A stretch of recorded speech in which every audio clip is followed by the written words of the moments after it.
If you just didn't get enough of the Tea Party Express bus tours this year, you are in luck.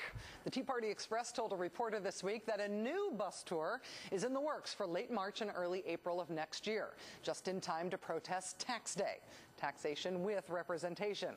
Meanwhile, a rival Tea Party group, Tea Party Nation, is planning a national Tea Party convention in February, to which the Tea Party Express bus people are apparently not invited. The Tea Party Nation group says their keynote speaker is going to be Sarah Palin. We will see. But again, the Tea Party Nation and the Tea Party Express, separate, unaffiliated. They want us to know they have nothing to do with one another.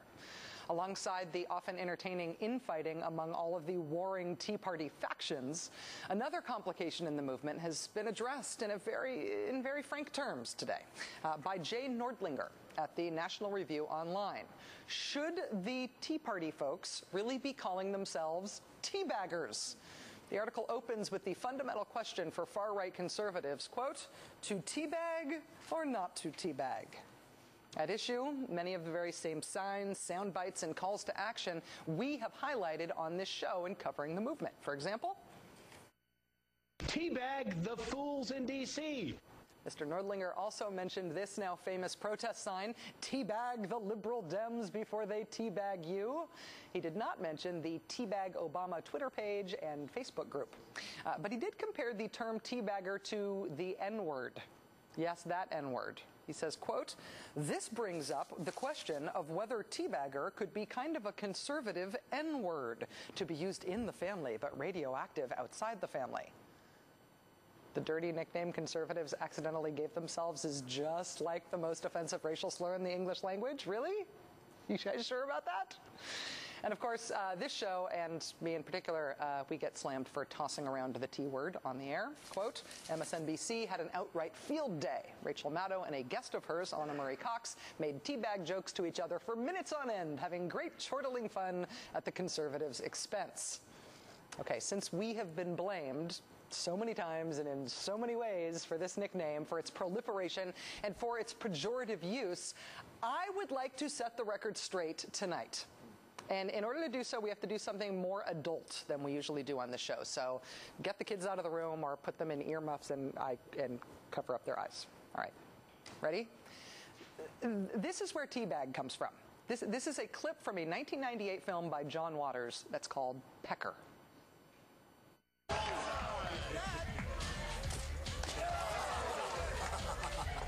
Hey, Larry, no teabagging. You know the rules. No balls on foreheads. That was the pre-existing pop culture definition of teabag when used as a verb. That existed already in the world. And that is why it was funny when members of this emerging far-right protest movement started calling them teabaggers and threatening to teabag anyone who disagrees with them. That existed ahead of time, they walked right into it, and that is why it's still funny today, okay? Okay. Joining us now is David Schuster, another MSNBC anchor called out for teasing conservatives with the T word. David, thank you so much for staying up late with us, coming on the show. Rachel, it's a pleasure. Am I allowed to use that word? Yeah, we got to be careful with the hand gestures and everything when we talk about this, though. 2 full paragraphs of this article were dedicated to quoting you. How do you feel about that?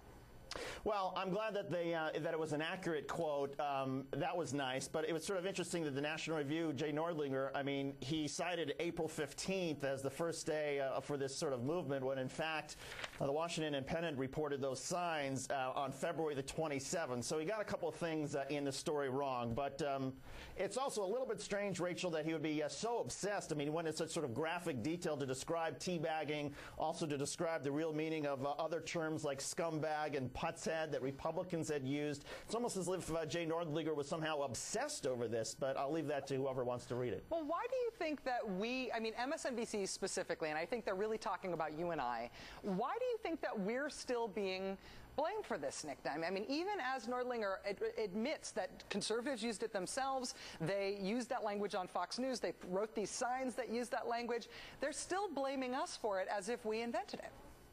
Well, Rachel, I think that we hit a nerve largely because one of the reasons that I know that, for example, we used it was that it came to sort of represent the fact that there's so much about the Tea Party movement where these groups didn't do their own research or their own basic homework. Likewise, they didn't bother to do any homework about the term teabagger before they started using it in signs. So our use of it was saying, okay, if you're not going to do your homework, we'll essentially have a little bit of fun with it and see if you can figure it out when we use it. But it's just sort of, I don't know, maybe they're just somehow so sensitive about it, about their own mistakes, and not bothering to check it out ahead of time. I think that I agree with you there. I think that analysis is absolutely correct. Nordlinger does imagine that the word teabagger could be eradicated as a nickname. Conservatives should try to get rid of it. Do you think they'll ever be able to do that effectively? I sort of feel like they walked into this. It was such a blessing. They can never get away from it.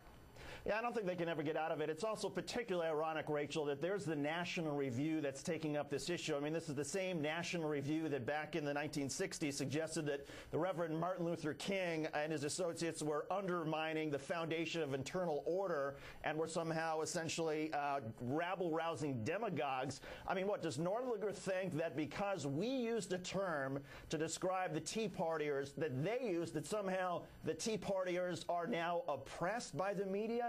And that is somehow an oppression that, oh, well, it was okay for minorities to be oppressed in the 1960s, but not Tea Partiers? I mean, it's the irony with the National Review is unbelievable. David Schuster, thank you so much for joining us. Co-founder and editor-in-chief of the HuffingtonPost.com. And Ariana, good evening. Good evening, David.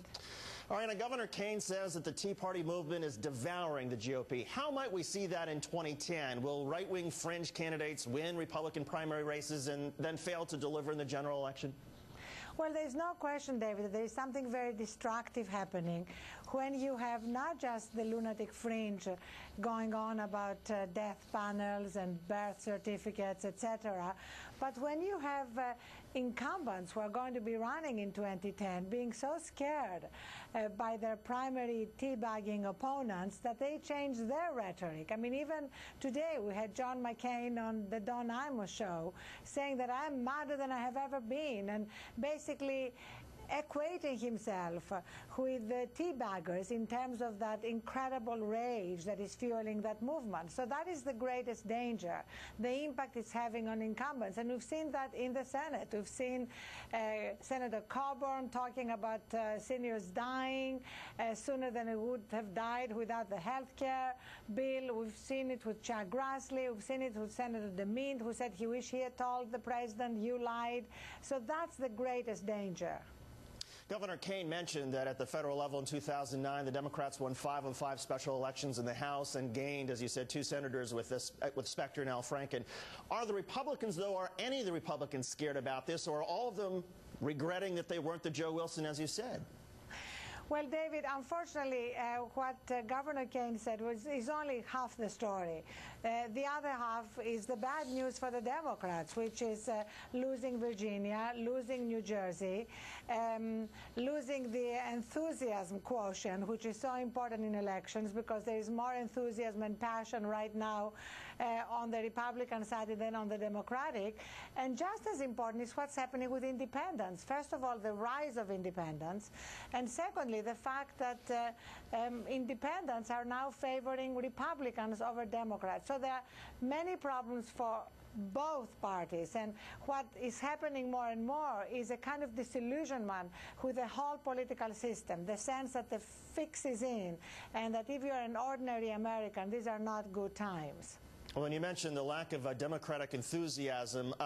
If that continues, will the right wing, essentially the right wing fringe devouring the GOP, will that even matter?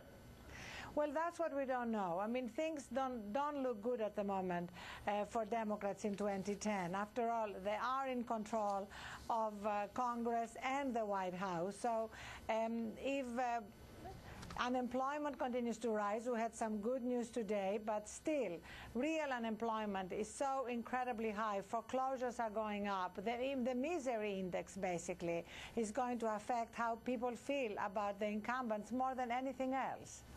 And then back to the right-wing fringe. Are the Tea Partiers and the birthers, are they here to stay? Well, David, there are always fringe elements throughout history. There is nothing new about that.